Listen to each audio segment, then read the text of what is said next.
Hello friends, কেমন আছো তোমরা? আরেকটা ব্লগ নিয়ে এলাম। শনিবারে আমার প্রচন্ড পরিমাণে প্রেশার থাকে অফিসে। সেই ভোরবেলা অফিস গেছি। প্রচুর পেশেন্ট থাকে। আজকে আবার অফিস থেকে এসেই আমাকে রেডি হয়ে বেরোতে হবে। আজকে আমার কলেজের ফ্রেন্ড লন্টি আসছে। ও বিলাসপুরে কর্মসূত্রে পোস্টিং, কিন্তু কলকাতাতেই ওর বাড়ি। তো ও আসছে দুদিন ছুটিতে। আমরা একটা দিন তার থেকে নিয়ে নিয়েছি। বলেছে আমাদের সঙ্গে একদিন দেখা করতে হবে। তাতেও খুশি, ও আমাদের সঙ্গে দেখা করতে সবসময় চায়। কারণ ওখানে খুবই মিস করে আমাদের। কর্মসূত্রে পোস্টিং, সেই কারণে সেরকমভাবে বন্ধু-বান্ধবও ওখানে হয়নি। কি আর করা যাবে? চাকরি তো চাকরি। বাড়িতে এসেই ভাবলাম শাড়ি পরতে হবে। কয়েকটা শাড়ি আমি বের করে গিয়েছিলাম। আর সেগুলো সবই সাদা। হঠাৎ ডিসাইড করলাম সাদা শাড়ি আজ পরবো না। কালো কিছু পরি। তখন কালো শাড়িটা বের করলাম। এটা দিদি দিয়েছিল। এটা বাইলুন থেকে কেনা। শাড়িটা পুরো ব্ল্যাক, রেড বর্ডার।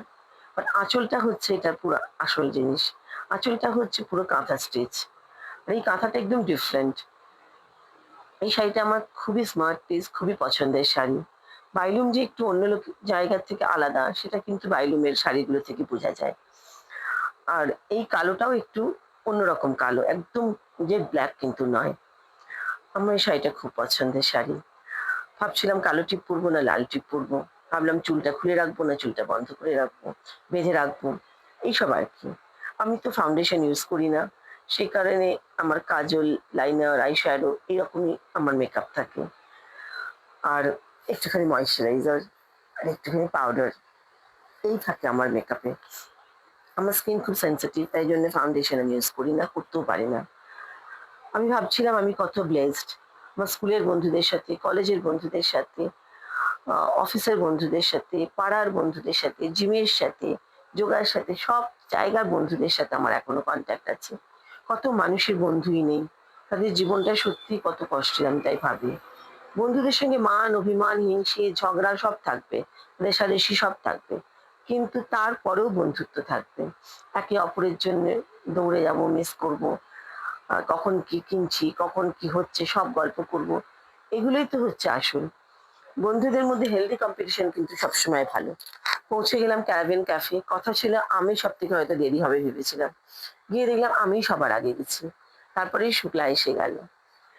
শুক্লা আসার পরেই আমরা দুজনে একটু ভিডিও করা শুরু করলাম। ও একটা খুব সুন্দর শাড়ি পরে এসেছিল। আজকে আমাদের যেহেতু নববর্ষের পরে মিট করা, তাই আমরা সবাই শাড়িই পরবো ঠিক করেছিলাম। আমরা আমাদের এই বাঙালিয়ানাগুলোকেও আমরা ধরে রাখার চেষ্টা করি আমাদের বন্ধুত্বের মধ্যে দিয়ে।